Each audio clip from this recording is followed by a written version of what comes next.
Hi, my name is Mark Okrand. What I do most of the time is I oversee the creation of closed caption television programs for both local stations and networks and cable and so forth.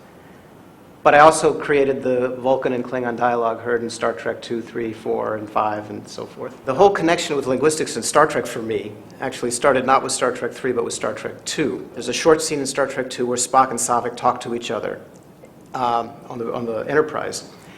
And as originally shot, the two actors are speaking in English. But they wanted to change it so that they're speaking Vulcan to each other, and they just put in subtitles. But rather than reshooting the whole thing, what they decided to do was just dub in dialogue that would sound very different from English but match the lip movements that were already there. So they figured they would hire a linguist, someone who was good at phonetics, you know, the speech sounds, who would know what sounds look alike and what sounds look different and make the lips match. And I told him I thought that was a great idea. So I made up these 4 lines of Vulcan. And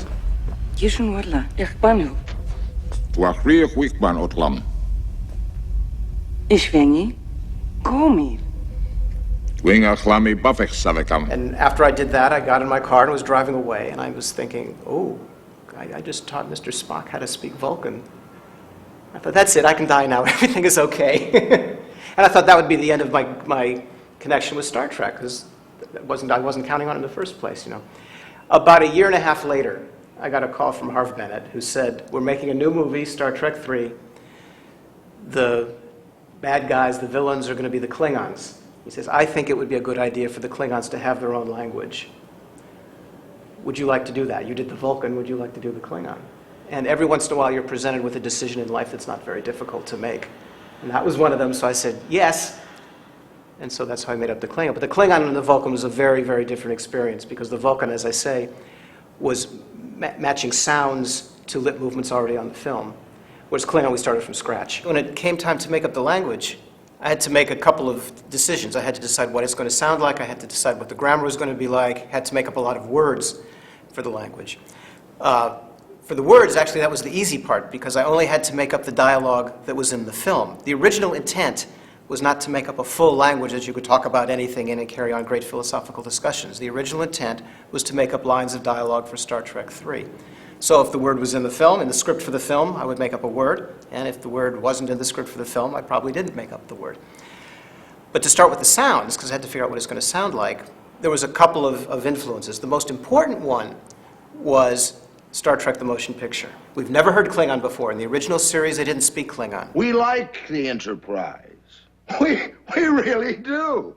That sagging old rust bucket is designed like a garbage scow. Half the quadrant knows it. That's why they're learning to speak Klingonese. But we then hear no examples of Klingonese. We don't know what it sounds like. So the only Klingon we have from the original series is people's names. There's Kang and Kor and Koloth and a woman named Mara. That's it. But those are real Klingon words because those are their names. So that has to be incorporated into the language. But in Star Trek the Motion Picture, at the beginning, there's real Klingon. There's real sentences with real subtitles. So that has to be incorporated into the language, too. Now, I came to Star Trek after that, because I started with Star Trek 2. But the Klingon for Star Trek the Motion Picture, I found out afterwards, I didn't know this when I was first starting my work, was actually made up by James Doohan, the actor who plays Scotty. And it was spoken by Mark Leonard, who's the actor who normally plays Sarek, Spock's father. But in this film, he was playing the captain and commander of the Klingon ship. So he was the first speaker of Klingon. So I did the best I could and listened to the lines over and over and over again and wrote them down. And those are real Klingon sentences. Those are words. Those are the translations, what they mean. Those are the sounds. If it was a 3-syllable Klingon sentence, I kind of imposed a structure on it. I had to decide, okay, it's 3 syllables. Is that 1 word or 2 words or 3 words? And I would just decide that's 2 words. The first 2 syllables are 1 word and the third one is another word, or the other way around, or just because I had to start someplace. But I also made an inventory of the sounds that were used in there, because all of those sounds in the motion picture also had to be in the language that I was coming up with, because it's the same language. So, for example, one of the phrases in Star Trek the Motion Picture is we-cha. So there's those sounds. I started making a list, an inventory of what the sounds are. So we-cha, there's a w, I'm putting them in different parts of the chart here. There's a E, there's a ch, and the way linguists write that's a number of ways linguists write that, but one of them is C with a little thing on it that's a ch. There's a A. Okay, so we, cha. I'm writing them all over the place here because I'm going to end up filling out a full Y tus chart. tráilers. Visita mi Those canal. 4 sounds have to be sounds in the Klingon that I'm coming up with because they were in the original film. So I charted out all the sounds from the original film, and there was some, but not enough. I had to add more to make Klingon be a real language. Otherwise, all the words would sound alike because there'd be so few sounds. So in adding the sounds, I paid attention to a couple of things. One was that according to the script for Star Trek III, Klingon is a guttural language. It says in the script that Krug, who's the main Klingon villain in the film, says in his guttural Klingon, and then there's the line. Well, if Krug is supposed to speak in guttural Klingon, I better add some guttural sounds. So I added a sound and a sound, which is different, and so on.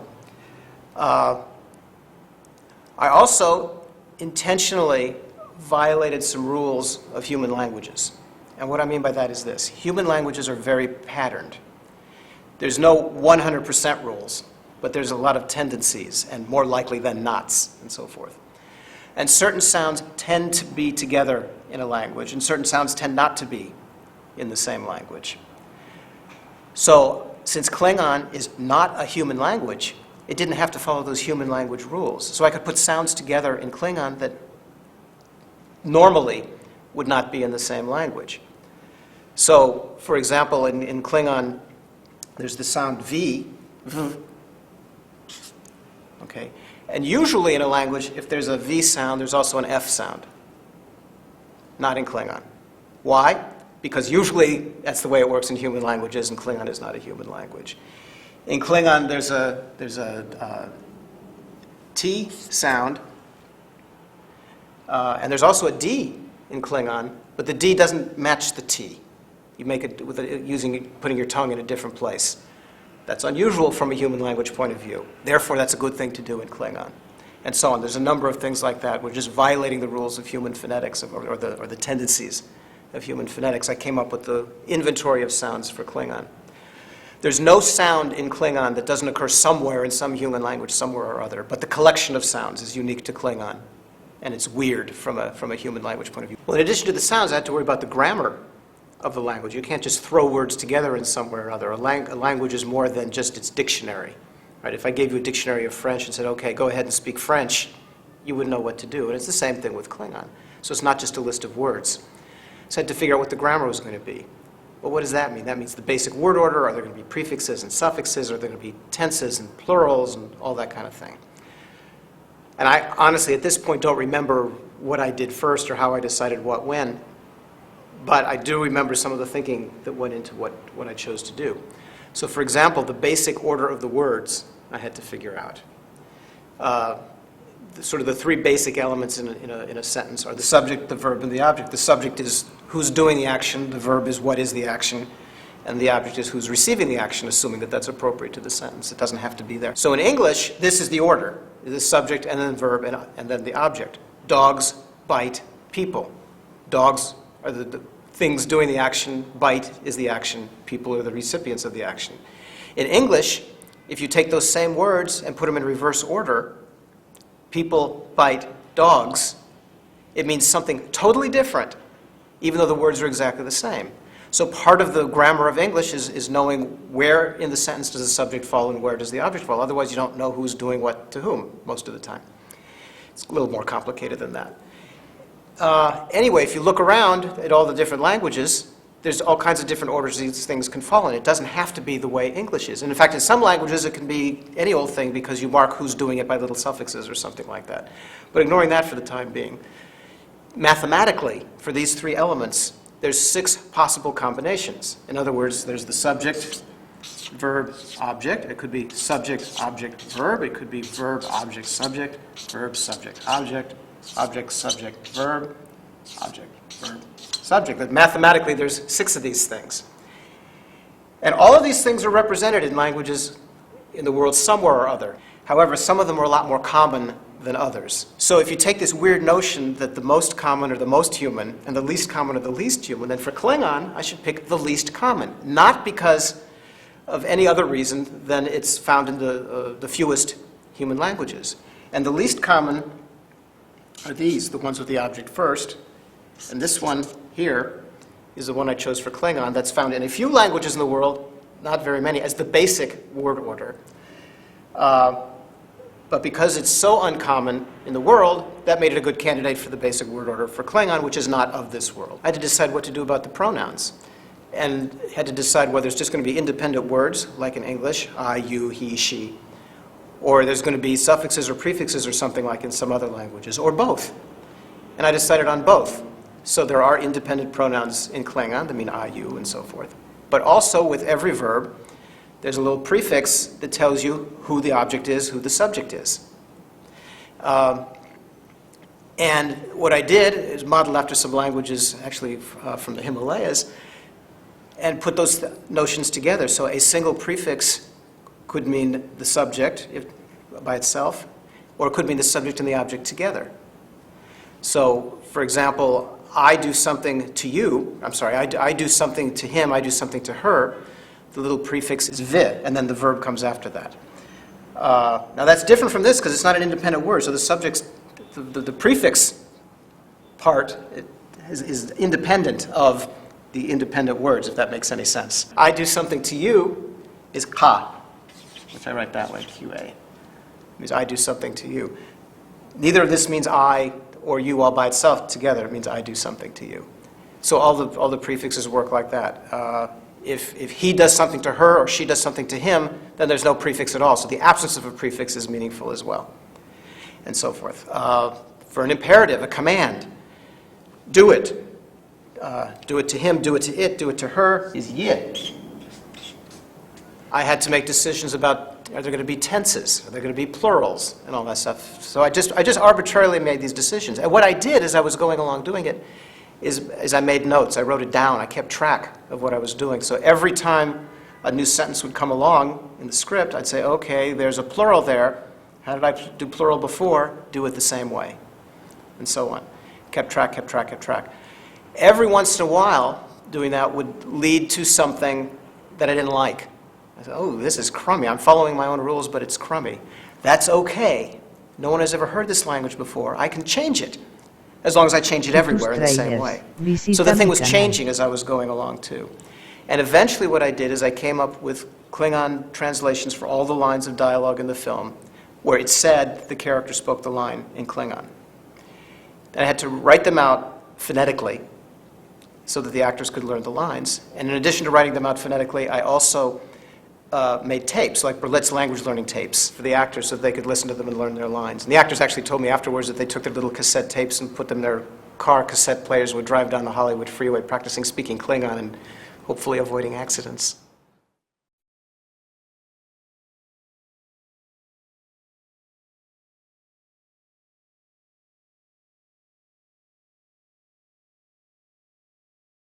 I went to Hollywood and I was on the set most of the time when the actors were speaking Klingon. Not 100% of the time. There's a few lines that they did before I got there and a few lines they did after I left, but most of the time I was there.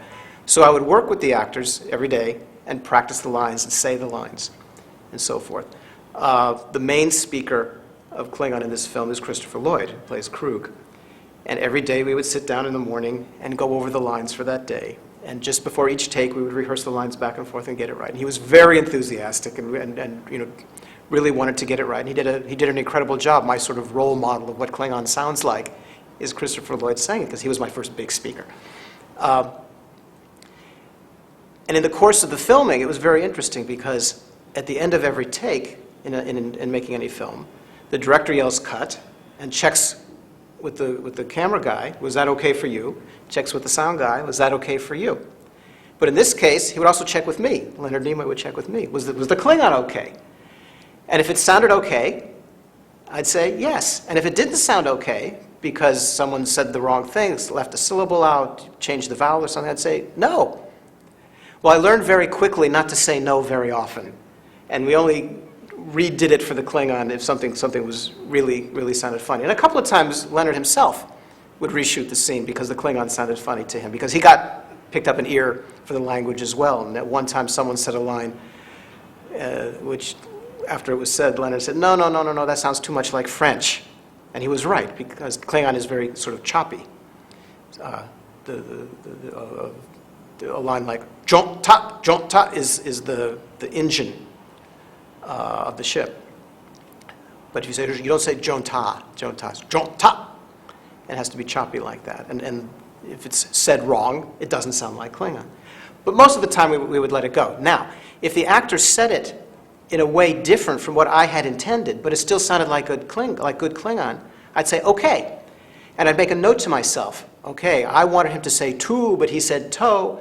I would change my little dictionary. So from now on, that word became to. That became the correct way to do it. Sometimes it's not only the sounds of the language that got changed as a result of the actors getting the line wrong or something like that, or not remembering correctly. Sometimes the grammar itself changed.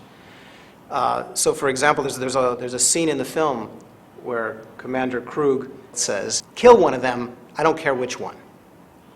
All right. Now, the way you say that in Klingon, or the way that I had devised to say that in Klingon, is kill one of them. The object comes first, so the first thing is one. Wa means one, and then the command kill. Okay. There's a little prefix ye that tells you it's a command, and the word for kill is hoch, which I write this way.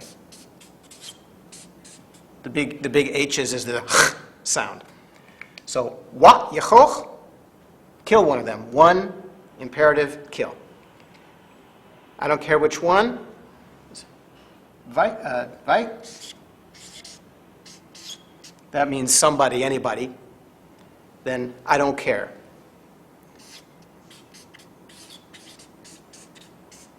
Jishachbe. J means I. Shach means to be concerned about. Be means not. J means I. Shach means to be concerned about, to care about. Be means not. So I don't care. Yacho. Jishachbe. Yechoch. Jishachbe. Leonard yells, cut. That was a great take. Christopher Lloyd says, I blew it. And he says, what do you mean? He says, I said the Klingon wrong. And he did. He left off the wa, and he left off the vai. Leonard Nimoy says, Mark, how did the Klingon sound to you? And I knew that the correct answer is, it sounded fine. And in fact, it did sound fine. It sounded like perfectly good Klingon. Grammatically, it wasn't what I had in mind, but it sounded fine. So what I did in order to make it work is just on the spot, change the grammar a little bit. And the main change I made was with this prefix ye. Originally, ye meant this is an imperative, this is a command. But now you only use the ye prefix if you're giving a command and the object is singular. So yechoch has to mean kill one, because you use a different prefix, which I hadn't made up yet, if you mean kill more than one. So you don't need the wa. That's superfluous. That's extra. So suddenly what Christopher Lloyd said is grammatically just fine. So the grammar changed there. What occurred to me as I was doing all this, with the sounds changing, with the grammar changing, is that language was growing. My language was growing and developing and changing at an incredibly rapid pace. It was like the Genesis planet was having an effect on the language itself. So it came in one form, and by the time it went through this whole Genesis planet thing, it came out a little differently. It did the same thing that real languages do. It did it a lot faster. But real languages grow and change as a result of speaking it, and so did Klingon. They decided that some lines that were originally spoken in English should really be spoken in Klingon. Now I had to match lip movements, English lip movements, to the Klingon words. But it also had to match my vocabulary and grammar and sounds. It couldn't just be a nice phonetic and lip-syncing match. A little more complicated than that. So for example, one of the words is the word animal. So I had to come up with a Klingon word or Klingon phrase that sounded different, but whose lip movements looked the same, or looked very close. So what I came up with is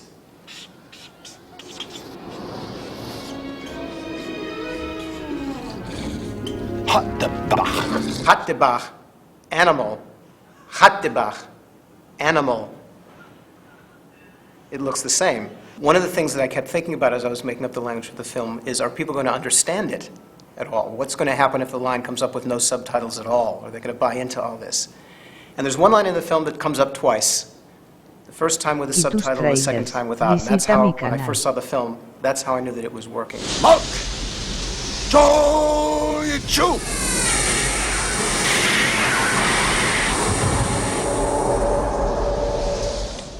Later on, towards the end of the film, Kirk, having defeated Krug, is on the planet with Spock.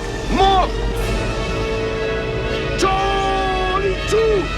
But when I saw it with that audience in New York, the audience applauds and cheers. They understood the line, which means the language is working.